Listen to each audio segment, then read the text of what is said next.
Have you ever wondered what games you should keep or you should lose? Find out here at Purge Reviews. Have you ever wondered what games you should sell or you should use? Find out here at Purge Reviews. Find out on our top 10 list what games you cannot miss. Don't forget to subscribe to Purge Reviews.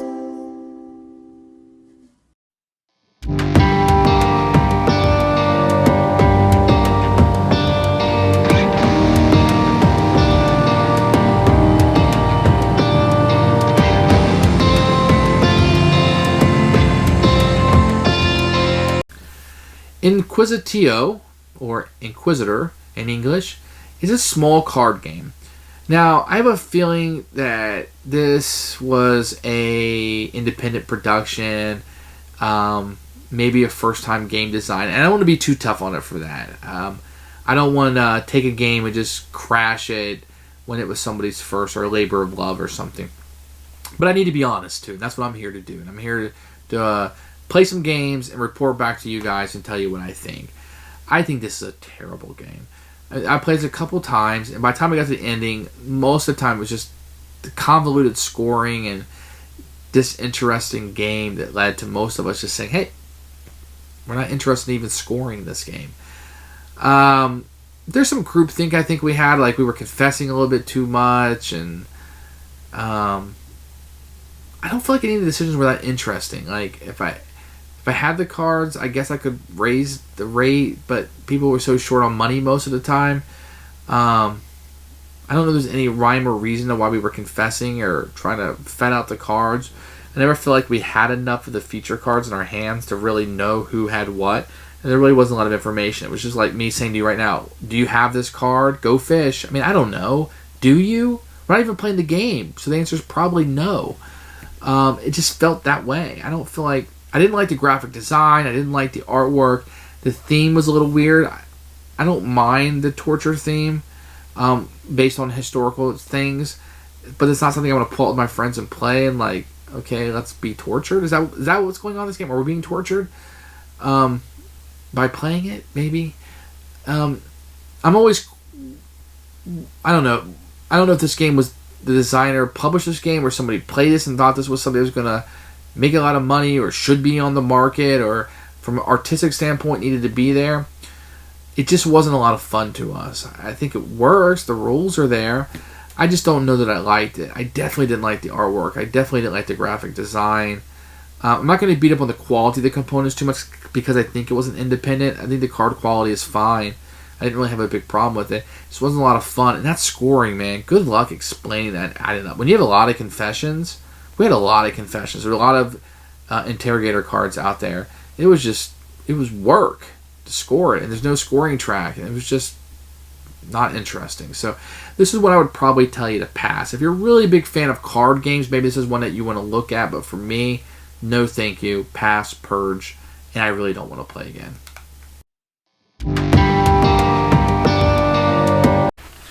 Here are the components for Inquisitio, which is Inquisitor, I believe in Latin is what it says in the rule book. You're going to get 3 of these rule books in different languages. Here's the English version. I think the rules are a complete mess. It was very hard to understand. The scoring is very complicated for some reason. You're going to get a few of these little wooden cylinders in 2 different colors that you'll be using. You're going to get a few different cards here in the box. You're going to get these torture cards. Would show a torture device. I'm not crazy about the artwork. As a matter of fact, I really don't like the graphic design of this, and the art's not that great. Here's what you'll need at the bottom of these. These are the torture cards, and you can tell because they say torture. Now these are the guilt cards or confessional cards that you get. There's 3 in each one, and well, I'm just showing you the non-English side.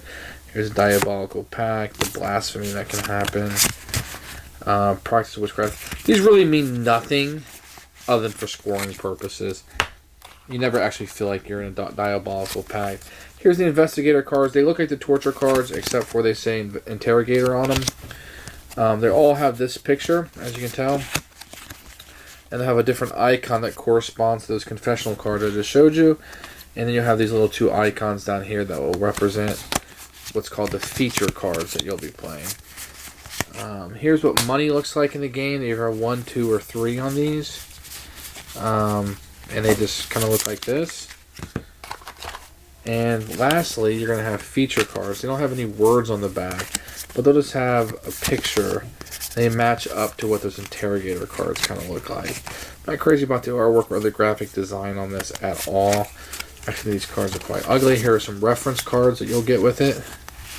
So here's what all of the cards will look like, the features that are on there, and a player turn. So those are the things. The cards are okay. They're black on the back, so they're going to show. They're rounded though. I'm not crazy about these, but it's just a deck of cards.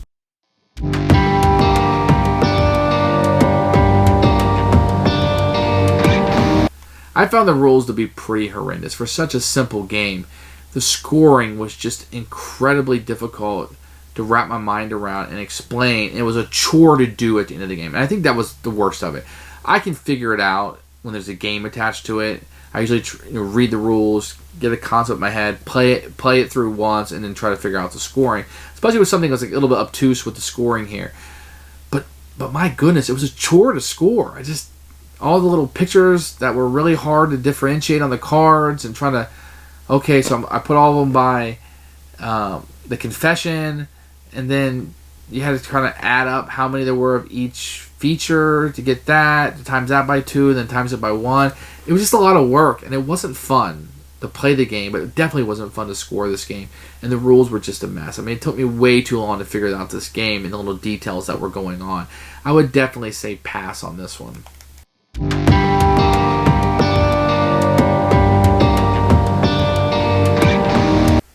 you can get this player card that has 6 to 1 on it with red and blue. And based on the number of players, you're going to put these on. The cylinders are just a tad, a little bit too big, but they work.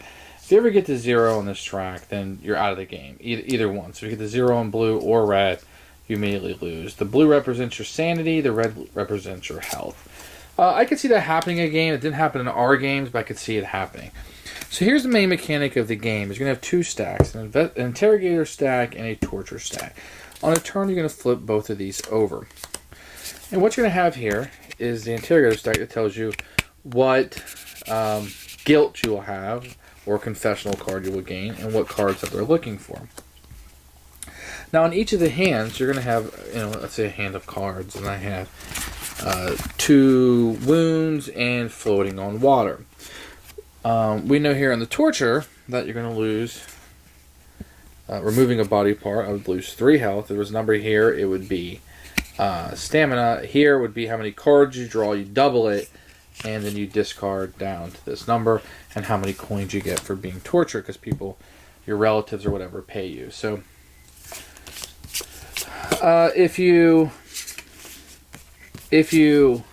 decide to be tortured, then whatever the interrogator is trying to do, you would discard those cards. So if I have one of these supernumerary nipples, which we just call it the 3rd nipple, then you have to play it down in front of you. Okay, so this would become in front of you, this card, and cannot be taken away. If you didn't have any of these, then you would not place any cards down. Now, and then you would just take the wounds or the stamina loss, draw cards, and coins. And you can see that there's a wide variety of these. So in this case, I will draw 2 cards and keep 1. This card will draw 4 cards and keep 2. That's how many coins you get. So what you're going to do is, on a turn, first thing you can do is bribe the interrogator. So if I had these coins in my hand, the first player will bid 2. And you don't bid it, you just pay it. You bribe him. And then if the next guy wants to, he would have to bribe him with 3. The next person 4 or 5. You can't go like 2 and 6. It's not bidding. Or you succumb to the torture. It's only 2 choices that you have in the game. Now, if you succumb to the torture, you are allowed to confess. If you confess, you would take one of these cards in front of you, these guilt or confession cards in front of you, and they will be there till the end of the game. And then whatever your penalty is, you can -2 to it. Then you get to point to somebody at the table and say, well, I think you have these cards. If they have these cards, they have to place them face up. Now, that's all there is to the game. So you either bribe the interrogator, you succumb to the torture, and if you succumb to the torture, you can confess if you want to, which is really just blaming somebody else. At the end of the game, each of these cards you have in front of you is going to be worth 3 guilt points that match the interrogators that were confessed to. You get 2 points for every one of these feature cards that are placed down in front of you, and 1 for each one in your hand. Once you add that up, whoever has the most skill points is out of the game immediately and cannot win. Then, the rest of the players multiply how much health and stamina they have by 3, subtract how many of those guild points they have, and the highest wins. The scoring is highly convoluted and very, very hard to show and discuss with anybody. And it's not a very good mechanic at all. You really need to play it out, see it. It makes no sense. And one game when we played, people didn't even want to score. They were just like, screw it. It's just too complicated. I don't care. Didn't like the game at all. And we just didn't care about scoring. So we played the entire game and didn't want to score it. It is what it is.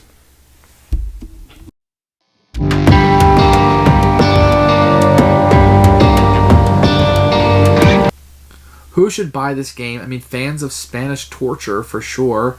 If you like little card games or you like things off the beaten path, this is definitely off the beaten path.